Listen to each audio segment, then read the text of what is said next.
Donald Trump is the first president since Grover Cleveland to be elected to non-consecutive terms. He will also become the oldest president ever sworn into office, beating President Biden's mark of 78 years old in 2021 by just a few months. Trump needed 270 electoral college votes to defeat Vice President Kamala Harris, and he's done it. In the end, the race was not as close as many predicted, with Trump not only beating Harris in key battleground states, but also winning the popular vote, something he's never done before. And as we showed you at the top, the former president celebrated last night at his Mar-a-Lago estate, along with family, friends, and allies. CBS News projects he will also have help in Congress. The Senate has flipped to Republican control.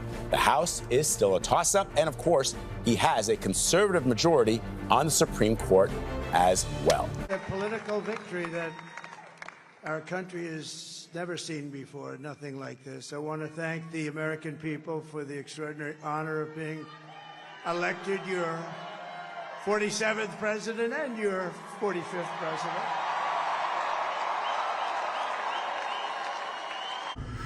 All right, so it's 3:42, and by now, pretty much everyone has, gotten it through their heads and into their minds and adapted to the fact that Trump won.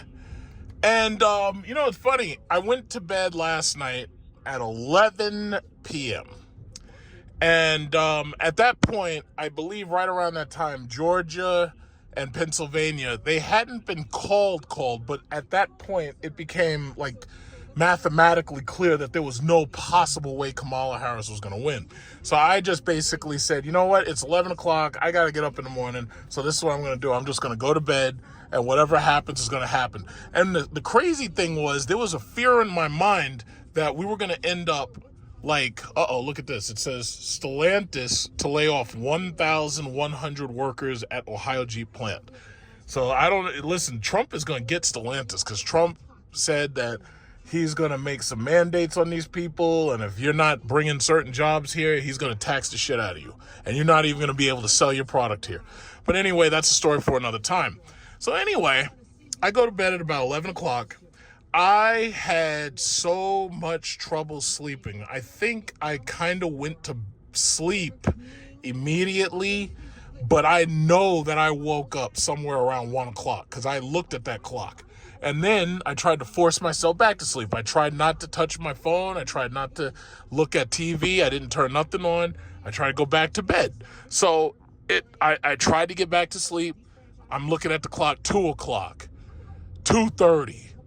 3 o'clock. And then it was like 3:30. I was like, you know what? I might as well get up because I can't sleep. And I might as well find out what's happened. So I look at this results. I look at this and I'm like, oh my God, Trump won. But not only did he win, because it took time for all that data to start sinking in, he kicked her ass. And the crazy thing about it was, when Hillary lost to Trump, somebody called me up and he was like, yeah, John, you were right. Not only did he win, he kicked her ass. But this was different. Hillary at least won the popular vote. Kamala lost the Electoral College and the popular vote. So even if she wanted to try to do a legal challenge, she couldn't even hope to do one. Even if they wanted to, because now you're starting to hear, oh yeah, well over here, oh, some of the machines weren't working well and all this stuff. Yo, guess what? You got swept. You got swept. And my thinking is, and that, it's funny, every time I ask certain people about, her getting swept, they're like, oh, I can't believe this. And I'm like, well, why can't you believe it? Kamala Harris was never popular. Why would she win the popular vote? Like, there's a lot of things I could say about Hillary Clinton, but I have to say Hillary Clinton was a better politician. But, a lot of people hated the two-facedness of her. And let's just be honest, a lot of them were never going to vote for a woman, especially in what they felt was wartime. They weren't going to vote for her. That looks raggedy, Jesus. But anyway, some people were never going to vote for her.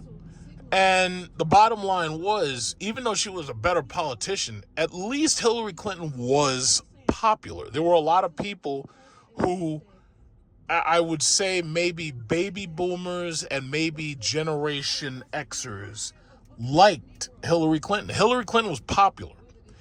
Kamala Harris didn't win a single delegate when she was running in that DNC convention. She couldn't win anything. So Tulsi Gabbard pulled her card. Oh, yeah, well, you weren't shit when you were in California and you were locking people's parents up and blah, blah, blah. So Tulsi Gabbard didn't win much either. And Tulsi Gabbard basically disappeared back to, I guess, Hawaii. But Tulsi Gabbard did enough damage to Kamala, where Kamala basically, she was like, yeah, you know what, whatever. I honestly don't believe that Kamala Harris was serious about that job at all. I really don't believe it. And I think it's funny because I see so many people say the same thing about Trump. They're like, oh, yeah, well, Trump's not serious about running. I'm like, yeah, he is. He's here, and he came here to participate, and he came here to compete. This dude is serious. And not only that, his style of, I guess you could say, personal attacks. You remember how Jeb Bush said, oh, yeah, well, Donald, you can't insult your way into the White House. What did Don say? He said, yeah, well, that's why I'm at 5% and you're at 1%. And the thing about it is, he insulted his way into the White House. Now, you know, there's a lot of people, oh, that's not presidential. But here's the thing. There's no such thing. This is the problem. There's no such thing as presidential. There's just no such thing. There's a tradition of what we come to expect from presidents, but there's no such thing as presidential. The Constitution specifically says that you got to be a natural born citizen, 35 years of age, and I believe you have to have been a resident for at least 14 years. I looked up the constitutional requirements on vice president. The vice presidency is roughly the same exact thing. You have to be at least 35 years of age, you have to be a natural born citizen, and you have to have been in the country for at least 14 years, or a resident for at least 14 years. I'm guessing that has something to do with paying taxes or something, or at least they feel that you should have had to have lived here long enough to, you know what's going on or something. I'm not exactly sure why they said that specifically.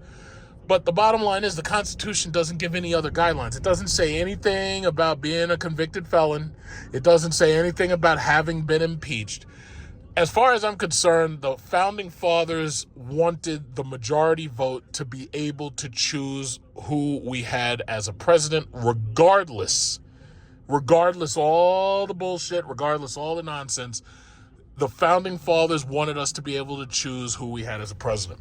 Now, if you take somebody who's very popular like Arnold Schwarzenegger but wasn't born in the country, or if you take somebody like Elon Musk who's a quarter trillionaire, very popular, but wasn't born in the country because he was born in Pretoria, South Africa, I believe. The simple fact is the Constitution is designed in a way where if we don't like what it says, we can literally change it. We can have the Constitutional Convention. We can do, 3/4 of the House, 3/4 of the Senate, and 2/3 of the state. But at least if you think that there's a problem with it, at least it's designed in a way where if all of the states agree, yes, Elon is the man, this is who we want, they can waive the Constitution. They can either waive it or they can amend it, and they can make it so if the country said, yeah, we want Elon, that's what it would be. And you couldn't stop them just because of the Constitution, because you can literally change it. You can amend it. But the bottom line is this whole bullshit about, oh, it's not presidential. Yeah, well, guess what? There's a tradition of what we've come to expect from presidents. We basically it's like they act like the president has to be a king. These people literally act, especially these stupid-ass liberals. I've been listening to these people, and I'm going to be listening to them for a while. Every last one of these stupid-ass liberals, the ones who have a PhD, and the ones who think they're so fucking smart. Well, guess what? What happened to that guy who claimed, oh, yeah, well, I have predicted the last like 9 out of 10 presidential elections. What happened to that guy? Now, and he was, oh yeah, Kamala's going to win, and she's going to win based on empirical evidence. I've predicted the last 9 out of 10 presidential. Where the fuck are you now? Where are you? I'm looking for you. Where are you? Where are you now? But these people, they think they're so fucking smart. They really do. They think they're geniuses. What they don't seem to understand is that there's nothing relying on intelligence when it comes to voting. Like, people can vote and be completely uninformed, completely misinformed, or they could just vote out of anger. If they really feel like it, they can vote based purely on emotion.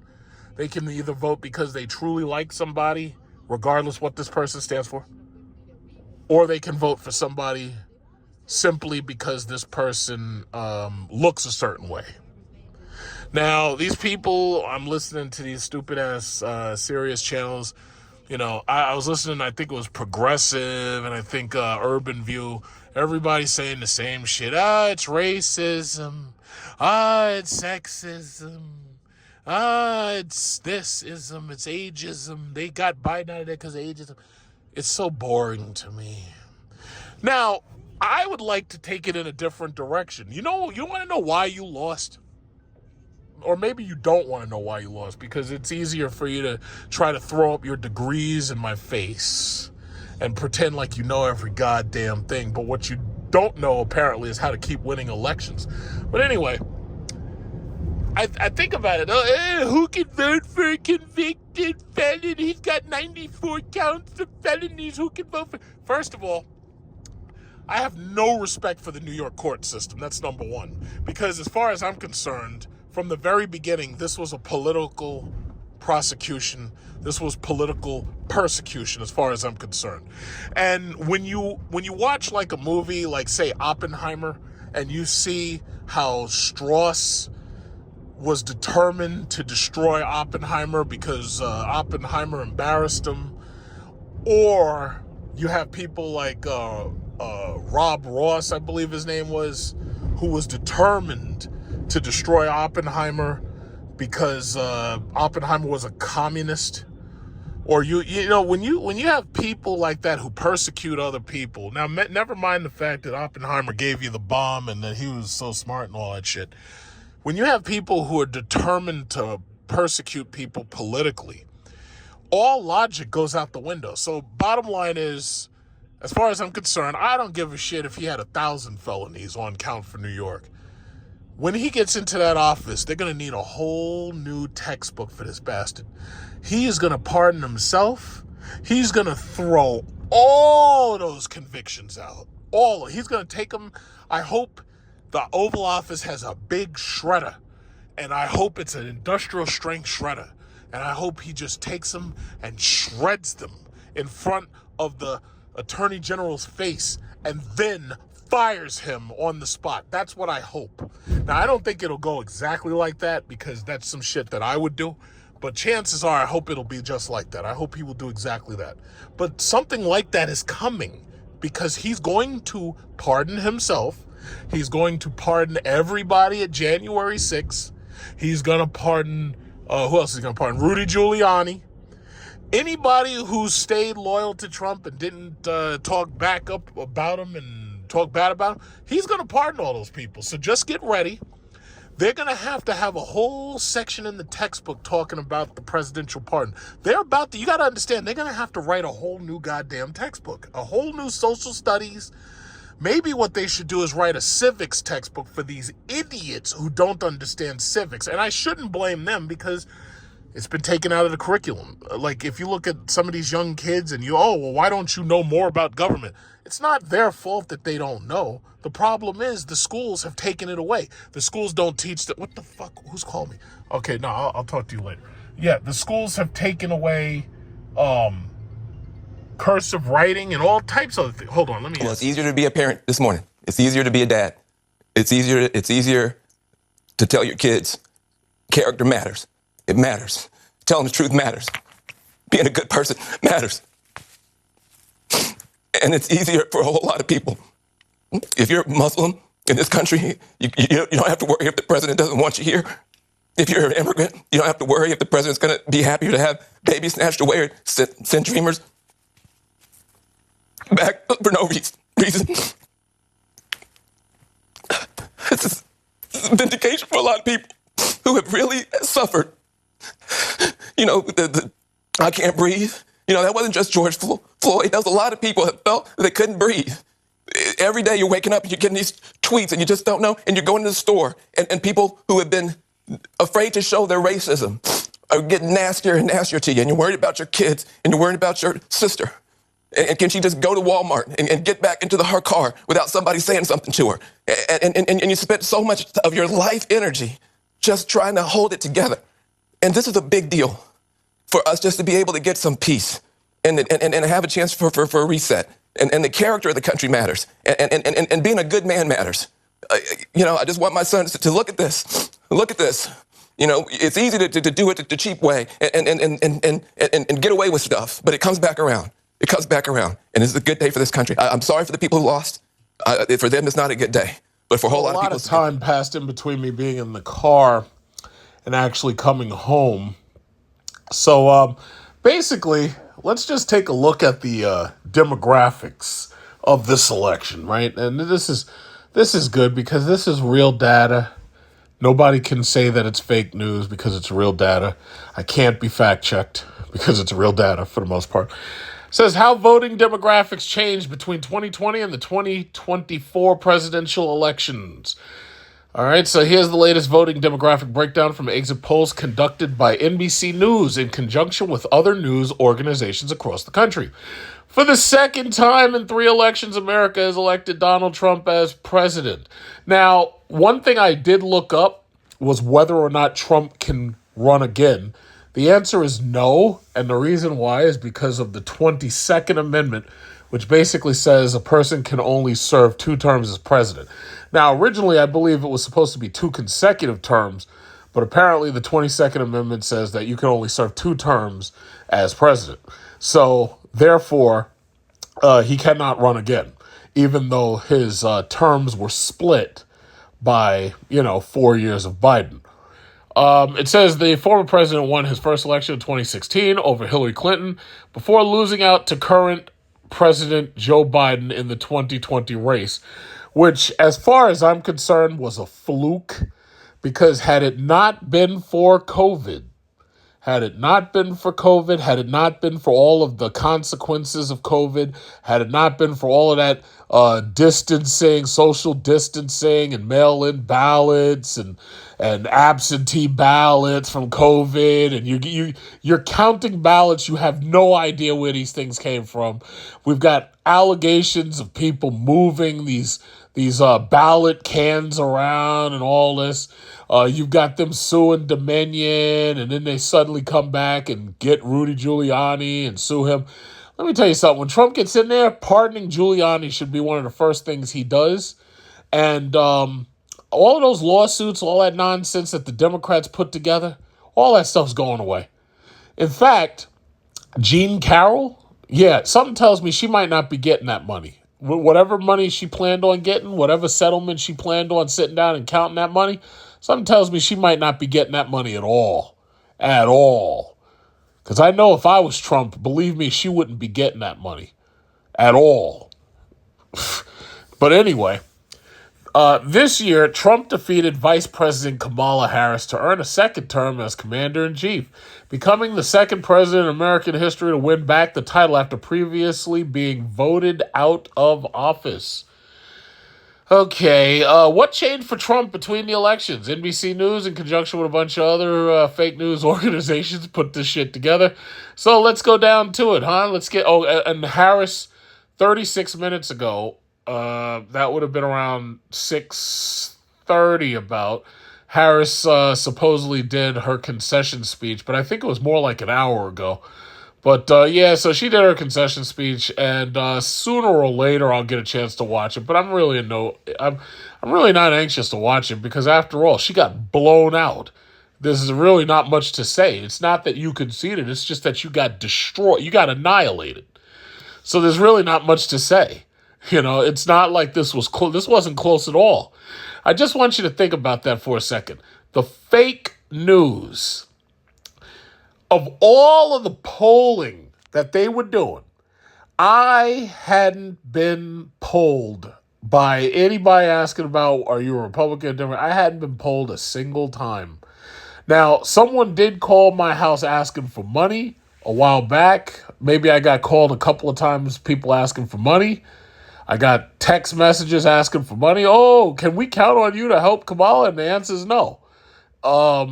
So bottom line was, I personally believe, and I can't prove it, but maybe it proved itself. I don't know. I believe they were under-polling Trump supporters, and I believe that they were over-polling Kamala Harris supporters. Now, the problem with Trump supporters is there are two types of Trump supporters. You're either going to get these MAGA hat wearing, truck driving, MAGA flag carrying guys who have MAGA written all over their sleeve, and you know exactly who they are and exactly who they support. Or you're going to get people who are silent, the silent majority. You're going to get people who they don't want you to know who they support. A lot of them have good reason. I mean, after January 6th, a lot of them may worry that it might be a George Orwellian society that might come and lock them up just because they showed support for Trump. So the reality is a lot of them don't want the stigmatism, and I totally understand that. I don't put political anything on my bumpers. I don't put political anything on my car windows. I would rather not have some triggered snowflake attack my vehicle, and I just don't need to deal with that. So basically, I like to be invisible. It's like a cloaking device, like the Romulans. And if you put it's just like when I go out and I wear sports attire. If I wear a Jets jersey, or if I wear a Giants shirt or T-shirt, or if I wear Yankees, I got a never-ending string of these fuckers coming after me. Hey, yeah, we're going to win on Monday, right? Oh, yeah. Oh, what did you think about what happened on Friday? And it's like, yo, dude, it's just a shirt. I don't even watch these games. And these people, it's like they live and breathe sports. And it's like they live and breathe sports or politics, right? So I don't wear anything identifying. It's like I don't need with teams, it's not a big deal. But when you talk about politics now, that ratchets it up a level, and oh, you're voting for them? Oh, well, they believe in killing children and shit. It's like, I don't need that. I just don't need it. So the bottom line is some of these people want to be invisible, and I totally understand it. Now, with Kamala Harris supporters, you see, the difference between the Trump supporters and Kamala Harris supporters, it's like the Trump supporters they're avid, and they're ready to show their support for Trump for the most part.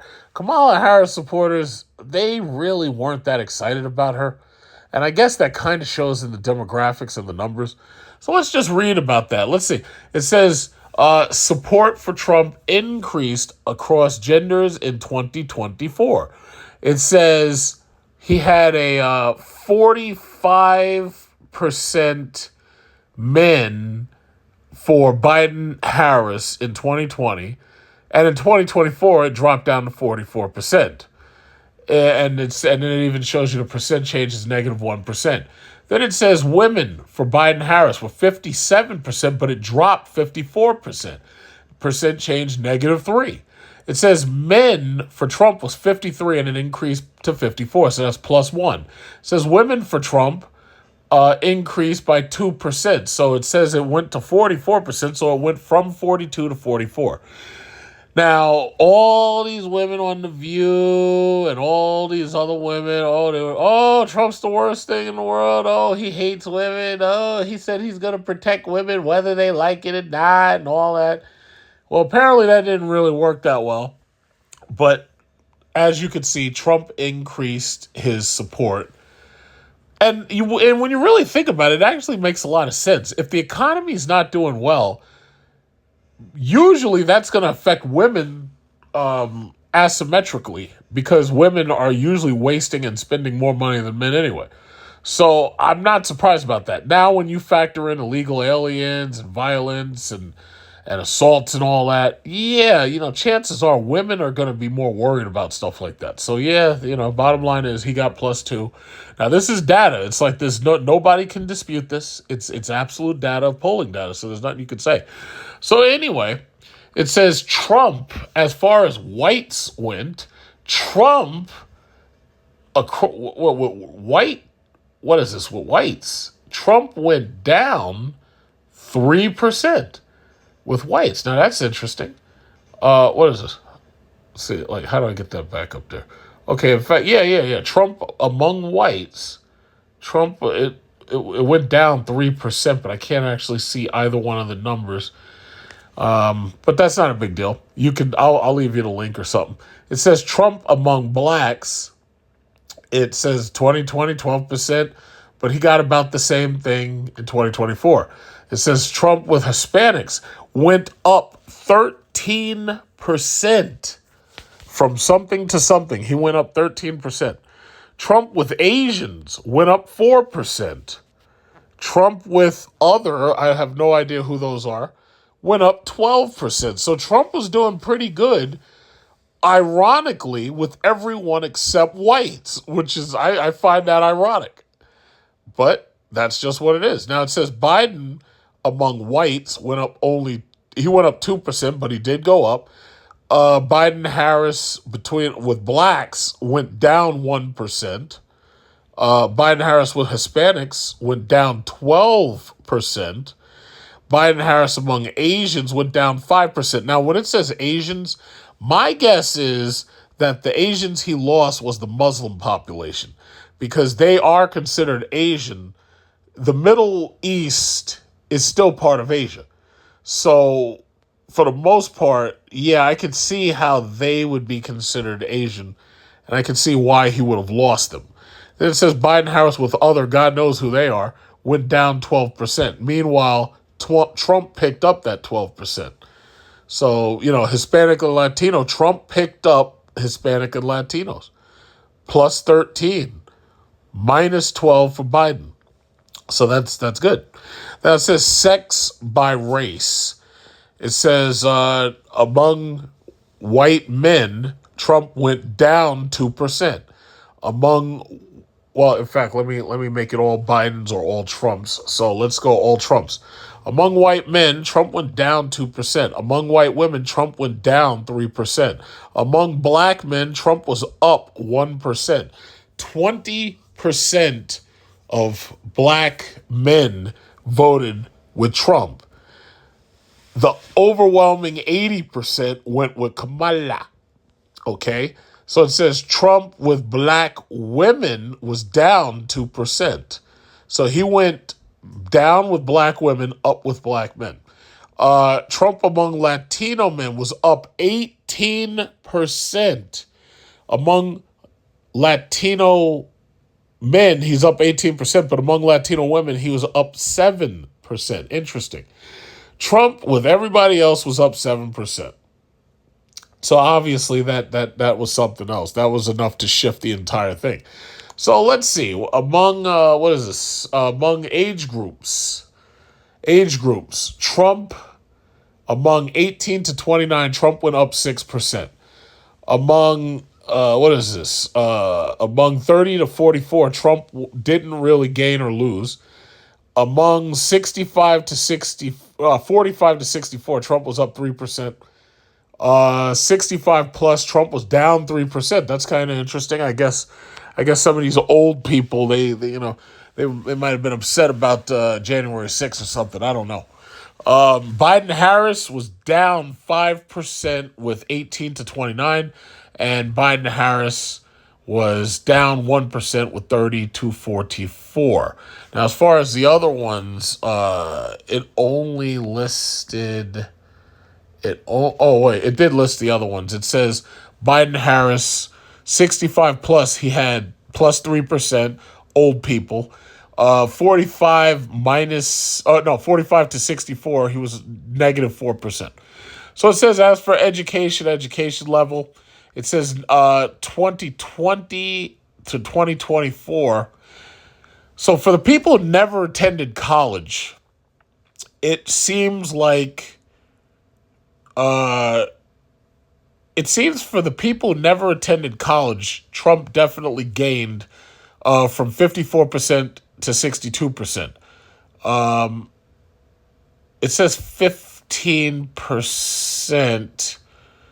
So that spread.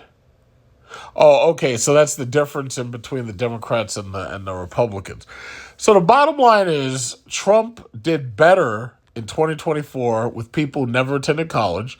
As far as attended college but never received a degree, Trump did better with them too by about 3%.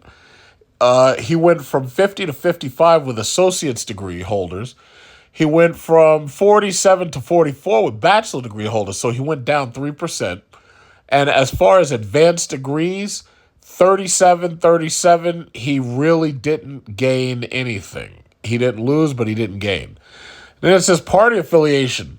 Let's see, Democrat, 94% voted blue. In 2020, 95% voted. So more people, like 1% more voted for the Democrats in 2024. Voted red 5% versus 4%. It says Republican. How many voted blue? It's 6% by 5%. Most of them stayed voting red. So basically, this is polarizing. Basically 95% stayed with the Democrats of the Democrats, and 94% stayed with the Republicans of the Republicans. So for all those Liz Cheneys out there, I could never vote for him. After January 6th, I could never vote for him. And the Dick Cheneys and the Liz Cheneys and these other assorted traitors. 1% of them left. Whatever, let them go. All right, independent or something else. Voted blue in 2020 is 54%. Voted red, 41%. So it says voting history. Is this the first year you've ever voted? All right, some of this I'm not really interested in, but that was really the last thing, and then it goes into a bunch of commercials. But it says, is this the first year you've ever voted? Yes, voted blue, 64%. That was 2020. 2024, 45%. So they lost. They lost some people there. They lost. They definitely lost people. No, this is not the first year I voted 49%, but it actually went up to 50%. So they gained 1%. Republican, yes, voted red, 32% in 2020. In 2024, 54%. So they definitely gained a lot of Republicans. No voted red was 49% in 2020. In 2024, it was 48%. Is this the first time you've ever voted? So it went down by 1%. So that's basically the exit polls. That's it right there. That's the data. That's the percents. There's absolutely nothing to fact check. Nobody can, I don't have to worry about Facebook putting one of those stupid posts. Oh, yeah, well, your information is fake news. Blah, blah. I don't want to hear it. So the bottom line is, it's data, it's there, that's what it is. But everybody who I, talk to or listen to, everybody's basically saying the same thing. A lot of people just can't believe what happened, and I have no idea why they can't believe what happened. Here you got Kamala Harris, couldn't get a single delegate in 2019. Couldn't get a single delegate, dropped out. She earned more money than everybody else because these people were willing to throw money at her because they thought that she could do something. I guess they figured, oh, yeah, well, she's mixed and she could pass herself off as a black woman and all this.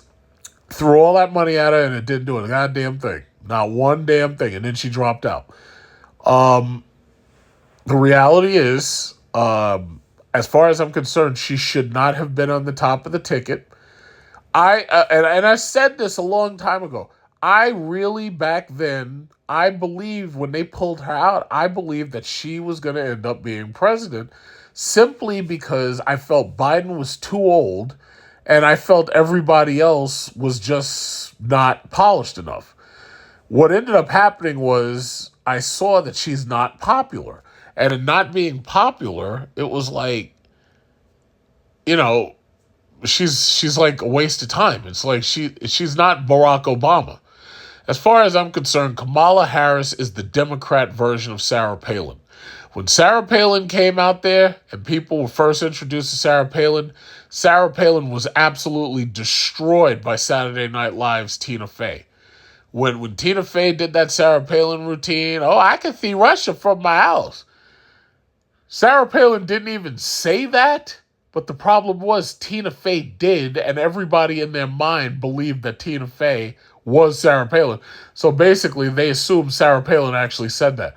And it's a damn shame because even I know that's not what she said. But most of these people, the details, they just let the details go. So the thing about it is Saturday Night Live destroyed Sarah Palin and made her a mockery very, very quickly. Then they started giving her these interviews. And when they giving her the interviews, they weren't to tell you the truth, they weren't fair with her. They really weren't fair. Like they asked her a question, what about the Bush Doctrine? Charlie, I have no idea what the fuck that is. And the thing about it is, it's like if you're gonna just say something like that, you should actually, define it. Like I wish to God that I could be one of those presidential candidates because I would tear these people's hearts out and I would tear them apart.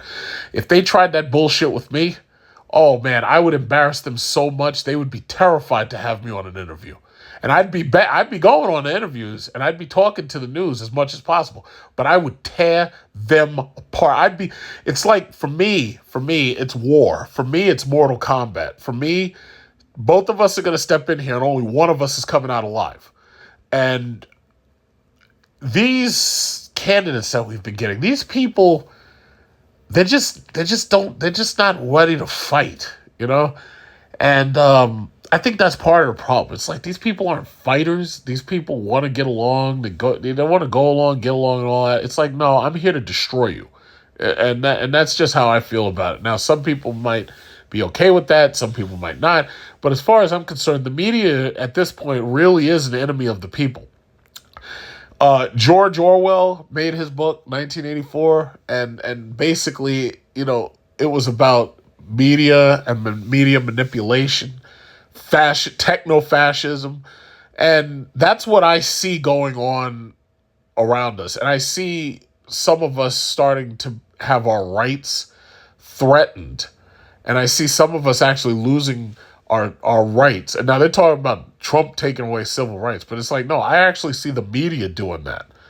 And when I say techno-fascism, some of the shit that I've seen, because you do realize they've made it so that you can't easily openly criticize things that you see.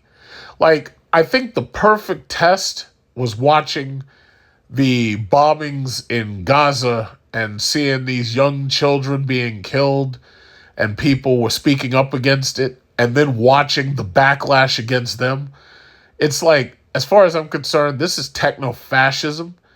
And the problem is, how do you use social media that is literally censoring what you're saying in order to how can you have free speech if they're doing that?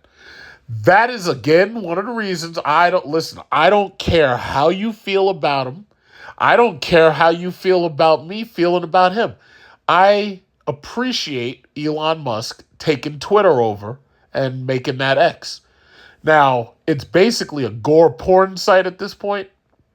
But one thing I do know is I can go on there and I can trust that I can see uncensored video when I want to see uncensored video.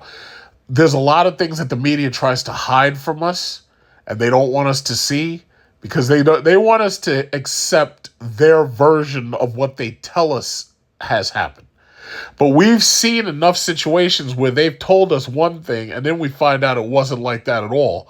But it took us so long that they were able to get us to move to action, to riot, to protest before we saw what the truth was. And after they got me a couple of times, I was like, I'm never going to let these people make a fool out of me again. Before I react, I want to see the uncensored truth. But what they've done is they've done everything they can to take away the uncensored truth or to make it impossible for you to get your hands on it. There are two media agencies that have basically allowed you to, for the most part, do that. One of them is Twitter X, or I should just say X. And the other one is TikTok. Now, ironically, I didn't like TikTok simply because I understand that it's also a proxy of the Chinese government. And as far as I'm concerned, it turns these young kids into morons.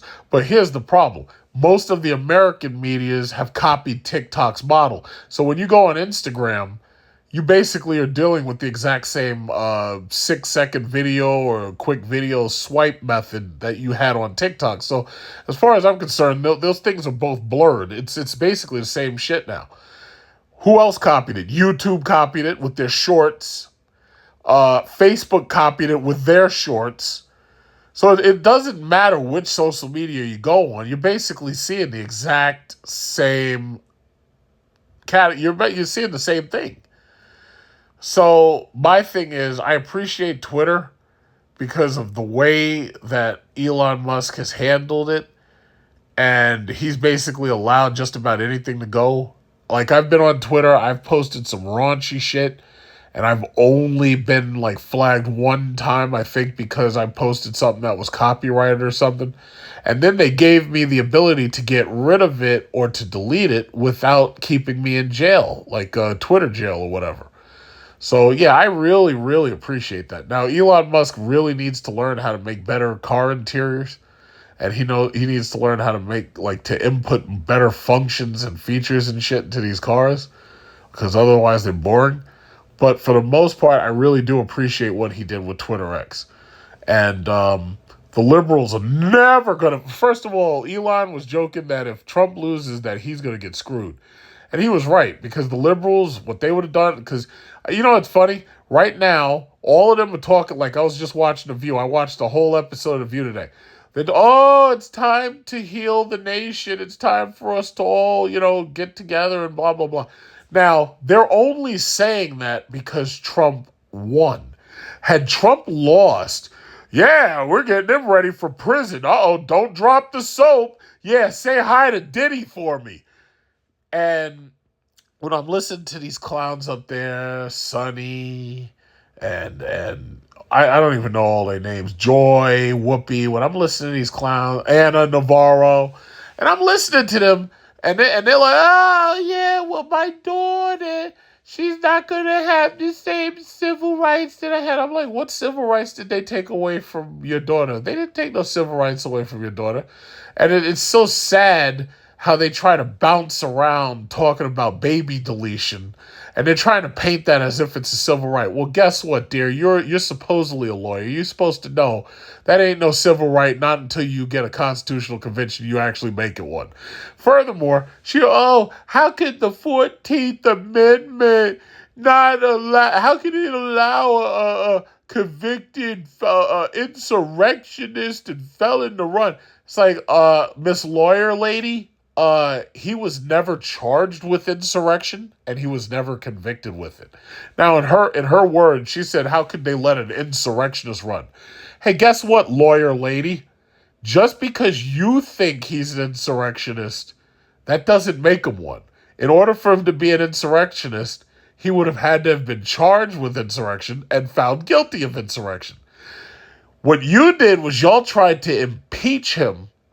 And you tried to impeach him for what? I don't know. Like, the first thing was quid pro quo. The second thing, I don't even remember what that was for.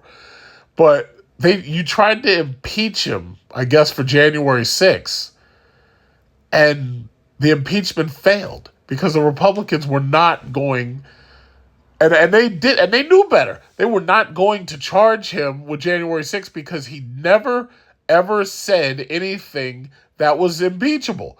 He, with that whole bullshit of, oh yeah, go peacefully and patriotically and everything. And oh yeah, well, we're going to go there and it's going to be wild and our voices are going to be heard. There was nothing in there where you could literally say that he planned an insurrection. And that's the bottom line. What did they say in Training Day? Training Day. It's not what you know, Jake. It's what you can prove. From all of the transcripts and all the tapes, they had nothing. Then you got that, and this was a white woman, lying on him and saying, oh yeah, well, he was there with the Secret Service and he tried to grab the steering wheel. And I'm like, what? And you're like, what? They grabbed the steering wheel? Now, here's the thing.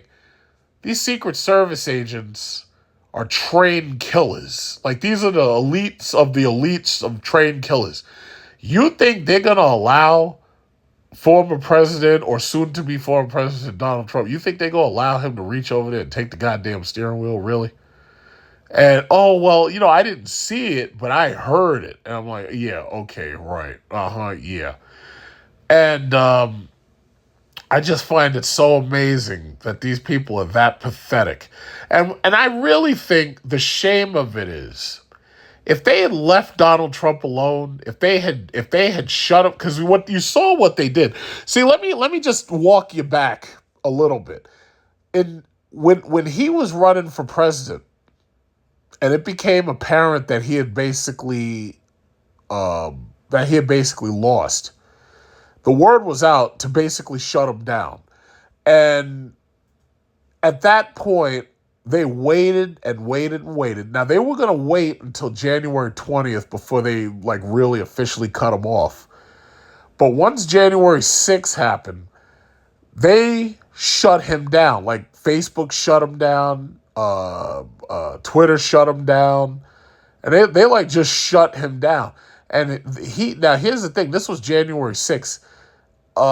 They shut him down, and they all simultaneously acted together to shut him down.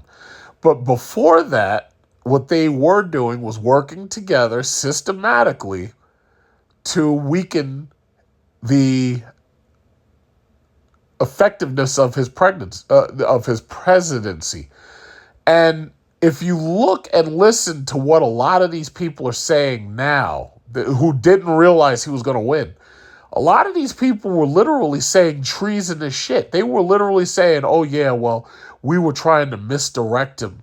And he was asking for things and asking if things could get, but we were trying to misdirect him. It's like, wait a minute. What you're admitting is that you committed treason against a sitting president. That's what you did. Now, a president, from what I know, cannot charge you with treason. It's the Congress that does that because they didn't want the president to have the power of a king.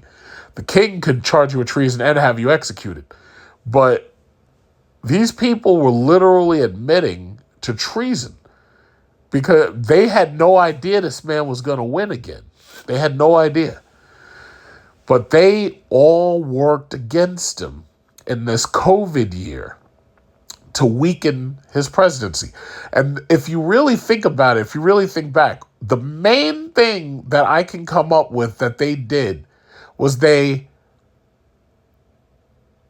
disabled and disrupted his ability to communicate with the people. Now, a lot of people still turned out for him, but from what I remember specifically, they muddled his ability to communicate the way because normally, you remember, this guy would wake up and he'd write tweets and shit. Cov Fefe. You remember, he was doing the tweets all the time, which was basically his way of communicating.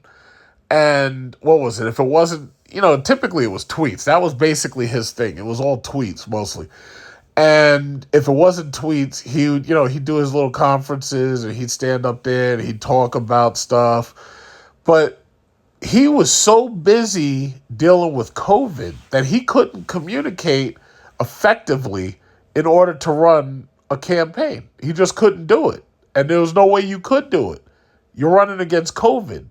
Forget Joe Biden and forget Kamala Harris. You were running against COVID. But you literally had people who openly said that we were doing everything we could to distract and disrupt this guy. As far as I'm concerned, that is treason. And you did it against a sitting president. And because you didn't believe that he was going to get back into office, you felt that you could openly come out and say it. Now he's back in office. So as far as, like they were saying, oh, to Project 2025, he has an enemies list and people he's going to come get. Well, I'm not going to even try to defend that. And I'm not going to even try to say that he doesn't have one. Because if I was him, I would have one. And everybody, like the people who came after me and threatened my family, and they were, oh, we're going to put you in jail. We're going to get Don Jr. Your names would be at the top of my list. But I don't know. I'm sure he probably has something like that. I'm sure he does. But, if it was me, man, and I'd been given presidential immunity by the Supreme Court, oh, man, you'd be lucky if all I did was throw you into a cell. You'd be real lucky. You'd be real lucky. Oh, and I've been given presidential immunity? Oh, man. Man, I'd make, when the Batman interrogated the Joker, oh, man, it would be something like that. It wouldn't be fun. Believe me, it wouldn't be fun. I'd walk right up in there. No, it wouldn't even be fun, man. It wouldn't be fun. But, that's as much as I could say about that because, my imagination runs wild. But, that's just what it would be. That's just what it would be. So that's basically where we are. I mean, he's got, some time until he actually has to swear in. These people have been shouting doom and gloom all day long. Oh, he's going to destroy Social Security. Oh, my God, he's coming. He's going to destroy the Department of Education. Oh, he's going to destroy the EPA. Well, the bottom line is Kamala didn't only lose the Electoral College, but she lost the popular vote. So the problem with him is he's got a mandate. His mandate is basically the American people say, yeah, these people were fucking everything up and we expect you to fix this shit. Not only that, he's got the Republican Senate and he has the Republican House. At this point, when he stands up there and he starts talking, everybody is standing up there clapping. And they ain't doing nothing but clapping. Now, I know the Democrats, some of them may, refuse to, clap and they turn their back and all that. But guess what? Your vote is really irrelevant. It's unneeded. It's really not needed. This whole thing about the Republicans, trying to be across the aisle and all that, you don't even have to do none of that. What it really comes down to is sometimes, they try to be bipartisan because they don't want just the stink of one side on it. It's just like with that border bill, like they can now point out, they can be like, yeah, well, there were 6 Democrats that were with us, on the border bill or whatever. So they don't want it to be just them, but now you got a mandate. At this point, it could be just you, and as long as you get it done, the people appreciate it. And that's what it comes down to. It's like if I say that I'm going to build a bridge or something, they're going to expect me to build that bridge. They're going to expect the Congress to do everything they can to make sure that bridge gets paid for and built. And they expect me to build it. It's like you've got a mandate now. And that's rough. Because now all of that shit that he promised, they expected a tax cut. They expected you to take these illegal aliens and round them up and get them out of here. They're expecting, what was the other thing he said? He said something about, coming after the EPA. He said he's going to repeal, what was it, the EV the mandates on EV cars, or because New York and California, I think it's like 2030, it's supposed to be nothing but electric cars. In 2040, it's supposed to be nothing but electric trucks. He said he's going to repeal all that. Guess what, bro? Now you got a mandate. And the mandate says, yeah, make sure all that shit is gone. And the crazy thing about a mandate is no matter what you said, no matter how crazy it was, no matter how unbelievable it was or how unprofessional it was, if the people elected you and they put a Senate and a House and you have a freaking Supreme Court and all of them are on the same page, yo, you got to get it done. You got to get it done. And that's just it. So this is it. This is, people are like, oh yeah, we want to hear you talk about the MAGA presidency. Yo, this is it. We got to wait till he's sworn in. God knows what that's going to look like. But this is it. This is it. This is the moment that, like, I saw it coming a long time ago. And I've been saying it. I've been pretty much consistent. Because honestly, I believe that Kamala could possibly be running for president like that. I believe there was a possibility she could make it. But when I saw how unpopular she was, I was like, nah, there's no way. It's not going to happen. And sure enough, this was so much worse than him beating Hillary, because when Trump beat Hillary, at least Hillary can say she got the popular vote. She can go down in history and say, guess what? He beat me in the Electoral College, but I got the popular vote. Kamala Harris got annihilated. Like, she got beat so bad. And the beating just didn't stop there. The beating continued to the Senate and the House. I mean, when you look, the Democrats have literally lost it all till at least maybe beyond 2028. The Democrats have lost it all. Now, the only opportunity for a comeback is if the Republicans don't do a good job, or if the economy sours or something like that. So they've got a lot of work to do. At this point, all that shit that I was talking about, making friends with Venezuela and getting rid of them sanctions on Russian oil, they pretty much have to do that shit, because I can't see any other way that they're going to be able to loosen up energy and make energy strong enough to carry this economy. But they're going to have to do something like that. They're going to have to. But you got a mandate, bruh. So that's basically all I can say, because I talked long enough. It was I'm gonna get my rest, because this morning I was up at 3:00. I could not sleep, but now I'm gonna be able to get my rest. So that's it. Questions, comments, criticism, you can put them in the comment section. We have to stay woke. Everybody needs to be woke. And you can talk about if you're the wokest or woker, but just stay more woke than less woke. Let's start with this. Prices have gone up. Timothy, man.